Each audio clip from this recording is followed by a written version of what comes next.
By now, you will have seen the new Sonic trailer with the updated Sonic design, but Sonic is not the only thing that has changed in this trailer. The difference between this trailer and the original shows the power a good song can have on the look and feel of a video. Let's rewind a little first. The first trailer for the Sonic the Hedgehog trailer came out in May and had the internet up in arms. All anyone would talk about when Sonic was mentioned was the fact that he looked like a human and a hedgehog demon had had a baby together. Although he's not how I imagined him to look, this isn't what worried me most. Whoever made the trailer decided to edit it to Gangsta's Paradise by Coolio. I can see the logic as to why they did it. We're making a Sonic movie that's aiming to capitalize on nostalgia whilst pulling in a new audience of Sonic fans. Movies like Guardians of the Galaxy and Baby Driver have used songs from the 80s to great success, so it would make sense for Sonic to go old school with the song choice, right? In comes Gangsta's Paradise. On paper, it would make sense. It sold over 2 million copies in 1995, right as Sonic was starting to take off in America.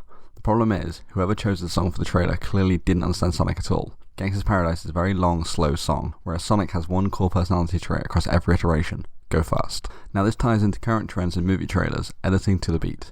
Any movie trailer from the last few years has included a song has synced the trailer up to this beat. From it being a core concept of the movie in Baby Driver to Suicide Squad trying to inspire nostalgia with Bohemian Rhapsody. In any of these songs, the music ebbs and flows from fast-paced to more laid-back vibes, and the trailers reflect this. They show fast edits of action scenes during the high-tempo moments, and try and flesh out the characters and world during the slower moments. In some cases, you'll even see padding added to the soundtrack to allow extra world or character building to be added in. You're probably thinking this can't be true. Surely the images are more important than the sound. Well, let me ask you this. Have you watched a video that had really bad quality video, but you could hear the sound fine? Like maybe you're watching a video on YouTube and your internet drops out, so YouTube lowers the visual quality to allow you to keep watching. And you keep watching it, right? Now, have you ever found a video that had great video, but there was a problem with the sound? Maybe it was crackly and you couldn't hear it properly, or it had weird noises that distracted you from what you were seeing. Did you keep watching anyway? Chances are probably not. Our sense of hearing is much more in tune than we realise. If you still don't believe me about how important the right song and good audio is, how about a couple of successful examples? I mentioned Baby Driver and Guardians of the Galaxy before. Both of these have very strong and memorable soundtracks that help to play up whatever is happening in a particular scene. Whether it's bell bottoms in Baby's opening scene or Star-Lord dancing along to Come and Get Your Love while the opening credits roll. Now both of these movies had directors/writers that very carefully chose the songs they wanted to convey the exact tone necessary throughout each movie. This is so important to both Edgar Wright and James Gunn that they didn't even start writing the scenes for those two movies until they knew which songs they could include in their movies. Now, I'm sure they both had a lot of ideas of what to include, but the actual specifics like when to cut to different camera angles couldn't be worked out until they had the song, because they needed to edit to the beats. Now bringing all this back to Sonic.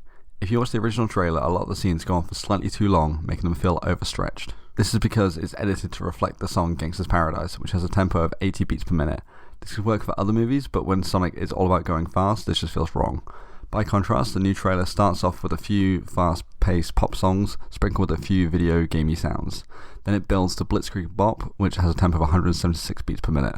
This allows the edit to be much faster. Some scenes even appear in both trailers, but are shortened for the newest trailer. This song is also a very popular 70s song, thus playing up the nostalgia factor that was sought after. This all results in the newest Sonic trailer feeling much more punchy. Jokes land better and it just feels more like a Sonic movie should. Now art is all about breaking rules as much as it is making them. I want to finish up with an example that takes everything I've just talked about and flips it. In the recent X-Men movies like Days of Future Past and Apocalypse, we were introduced to Quicksilver, a fast-moving Sonic-esque character. In Days of Future Past, there's only one big scene for him, but it was so good that the filmmakers gave him a much larger role in the sequel, Apocalypse. Apocalypse has another great scene which focuses on Quicksilver's powers. I want to talk about it over the Days of Future Past scene because I feel like Apocalypse manages to improve upon the original idea. We see Quicksilver rock up to the X-Men mansion just as it's starting to explode. We can hear sweet drums by Eurythmics kick in as Quicksilver steps into the scene.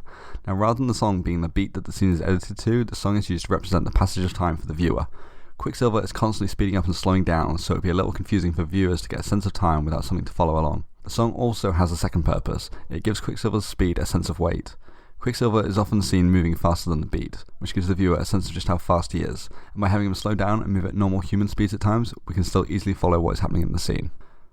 So next time you're watching a trailer, pay close attention to the song choice. It can show you what to expect from the movie just as much as what you're seeing can.